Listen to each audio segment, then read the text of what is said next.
In 1972, a hamburger chain you have never heard of had 1,200 restaurants and was roughly 100 locations behind McDonald's. 100. That's the whole gap. That's the distance between the company whose golden arches became the most recognized symbol on the planet and a company that no longer exists in any form, whose last location closed in a town in Tennessee while nobody was paying attention. And it wasn't close because they got lucky. It was close because they were better. They invented the kids' meal. They invented the toppings bar. They beat McDonald's to the fish sandwich, beat them to the double-decker burger, beat them to the toy in the box by 6 full years. Then it all came apart, and one of the reasons it came apart is that 4 teenagers went to work one Friday night in November and never came home. The name was Burger Chef. This is what happened to it. Start with a machine because this company started as a machine and not as a restaurant. Indianapolis, Indiana, the mid-1950s. There was a company called General Equipment, run in part by a man named Frank P. Thomas Jr. and his brother Donald. They made equipment for restaurants, ice cream machines, milkshake machines, the hardware behind the counter. That was the business. Not food, machinery. In 1956, the owner of a small hamburger chain came to Thomas with a problem and a request. Build me a broiler. Something to cook hamburgers on, faster and better than what existed. So he did. They designed and manufactured a flame broiler and called it the Sanny broiler. And it worked. Patties over open flame, moving through on a chain, coming out with actual char on them and a smoky flavor you could not get off a flat griddle. And then the Thomas brothers looked at their own invention and had the thought that changed everything.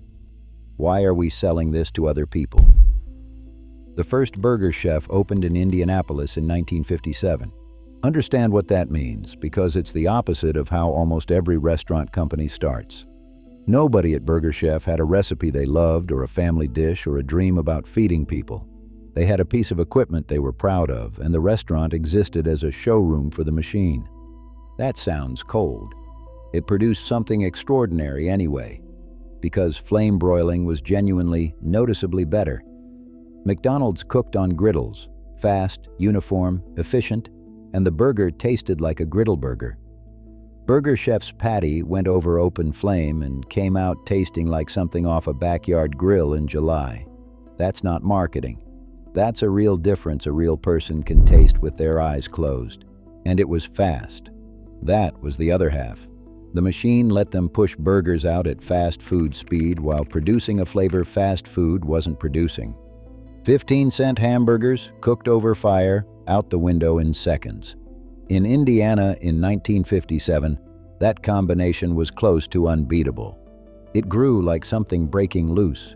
Through the early 60s, Burger Chef went from a handful of Indianapolis stores to a national chain, franchising hard across the Midwest and then out past it, and by the mid-60s, it was one of the largest fast food operations in the country, in a market that barely existed a decade earlier. And here's where the story gets frustrating in a way that lasts 50 years. Because what Burger Chef did next was invent, over and over, the things you now think of as belonging to somebody else. The Works Bar came first, a self-service condiment station. You got your burger, and you walked over and put on your own lettuce, tomato, pickle, onion, whatever you wanted, in whatever amount you wanted. Nobody had done that. In the late 50s and early 60s, fast food meant a burger built one way, take it or leave it. That was the entire efficiency argument, the reason it was cheap. Standardization was the product. Burger Chef looked at that and said, what if the customer builds the last part? That's the ancestor of every build-your-own concept in America. Every Chipotle line, every Subway counter, every customize-it button in every app on your phone. It goes back to a bar of toppings in an Indianapolis burger joint. Then the fish sandwich. This one came out of a specific practical problem. Burger Chef had franchisees in heavily Catholic parts of the country, and their Friday business was dying because Catholics weren't eating meat on Fridays. Those franchise owners were watching one day a week evaporate. Burger Chef solved it. Fish sandwich on the menu. The first major burger chain in America to do it. The story on McDonald's side is nearly identical and much funnier. Ray Kroc had the same problem in Catholic neighborhoods, and Kroc's own proposed solution was a grilled pineapple slice with cheese on a bun. He called it the hula burger. He genuinely believed in it. He tested it against a fried fish sandwich his franchisee wanted, and the fish destroyed it, and the filet-o-fish went national and has been on the menu ever since. Burger Chef got there first, McDonald's got there bigger, then the Big Chef, a double-decker burger with 2 patties and sauce, and it beat the Big Mac to market.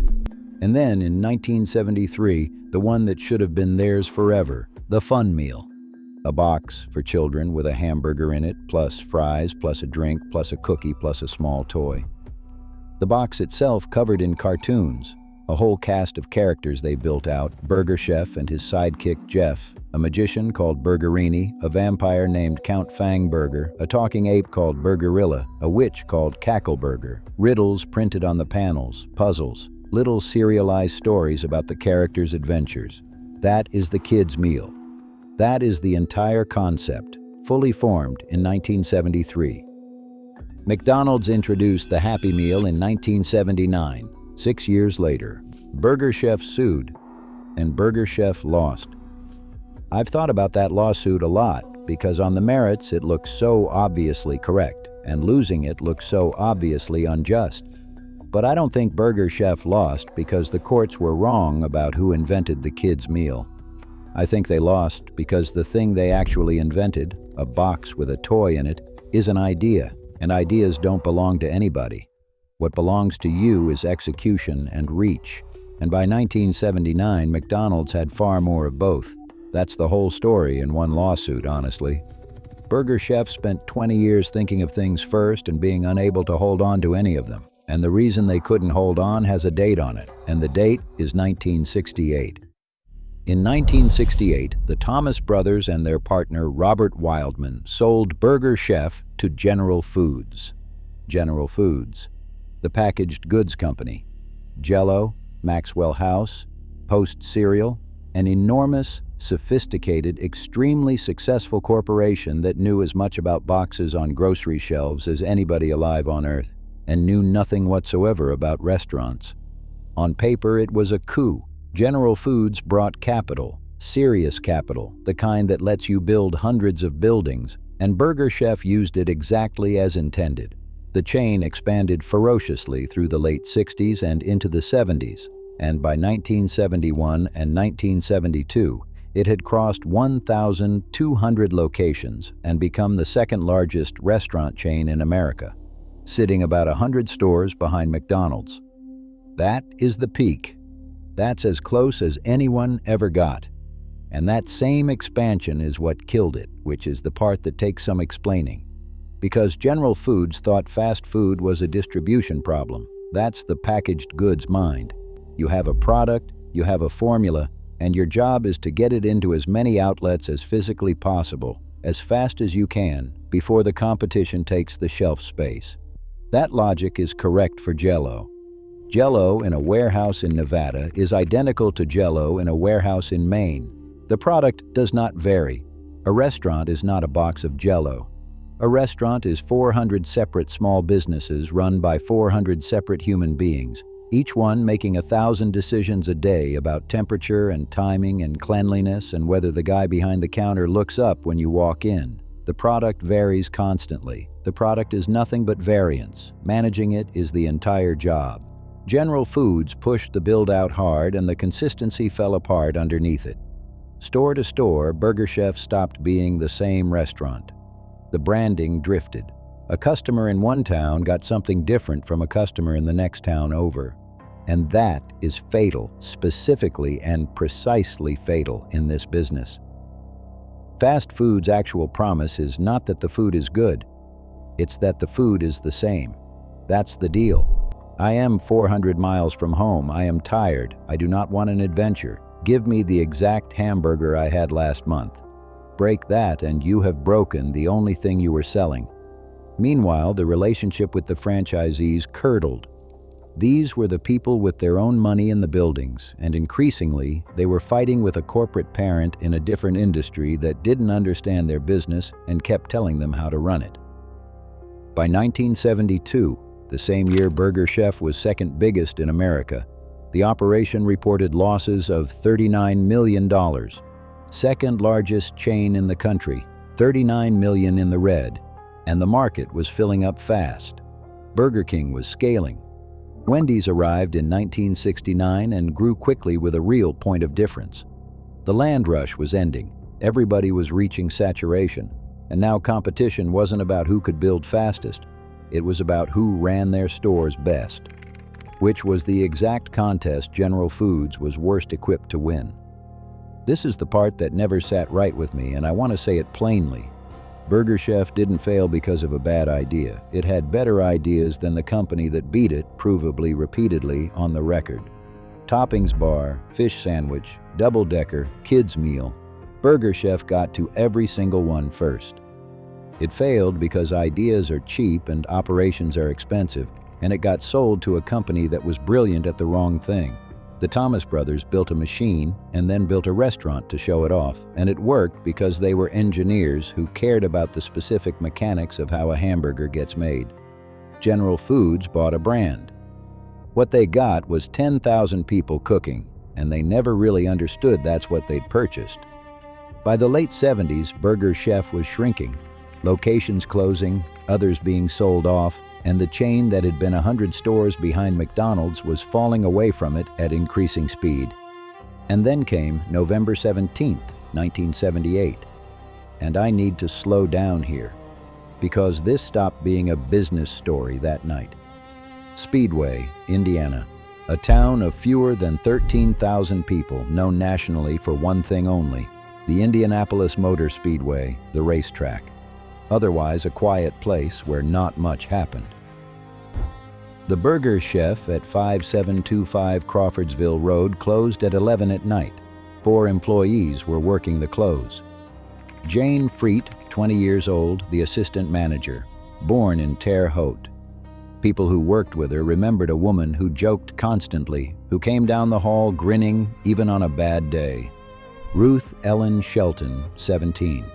Working the job to buy the things a 17-year-old wants to buy. She had another job at a Dunkin' Donuts, too. Her sister remembers her coming home with funny stories about her shifts. She was looking forward to turning 18. Daniel Davis, 16. Danny, one of 3 kids. Mark Flemons, 16, the youngest of 7 children. His friends described him as kind, upbeat, a good heart, a good attitude about life. Sometime between 11 and midnight, all 4 of them were taken out of that restaurant.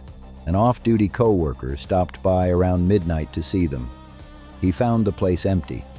The back door was standing open. The safe was open.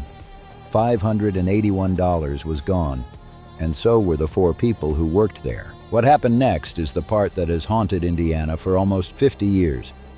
Police looked at an open safe, missing cash, and 4 missing teenagers, and drew the obvious lazy conclusion: the kids took the money and ran.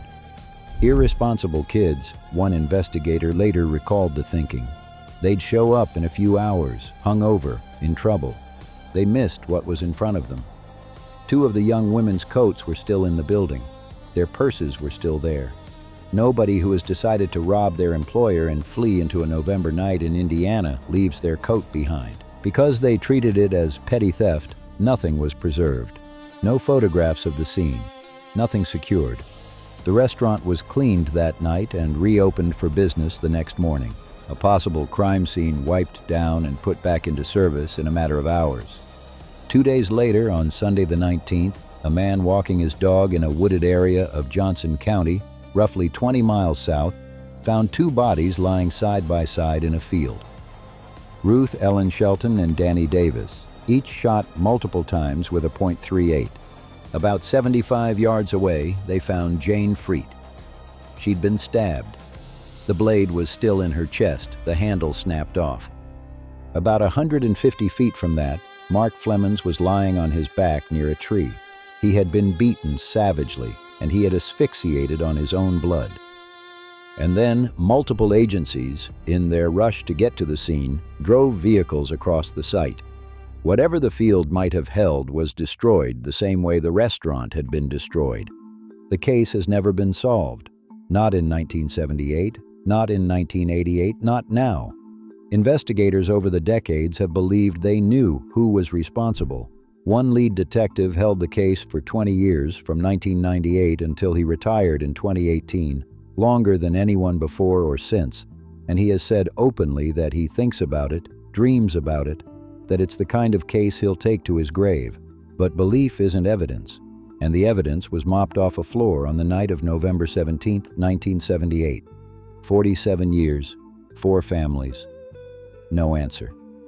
I'm not going to pretend the murders killed Burger Chef, because that's not true, and it would be an insult to say so. The chain was already bleeding, already losing tens of millions, already shrinking, already being outrun by better-run competitors. The corporate death was coming with or without Speedway. But it did something to the brand that numbers can't measure. The name went national, attached to the worst thing that had happened in Indiana that year. For a company already struggling to make people want to walk in the door, having your sign in that headline was a wound that didn't close. In the Midwest, where Burger Chef was strongest and most loved, the name stopped meaning 15-cent flame-broiled burgers and started meaning something else entirely. That's the cruelest thing about it. 4 kids working a closing shift for minimum wage, and the company they worked for got hurt by their murders too. And both of those facts are just true at the same time. And there's no way to arrange them that makes it feel less obscene. In 1982, General Foods sold Burger Chef to Amasco, a Canadian company that owned Hardee's. $44 million, about $147 million in today's money.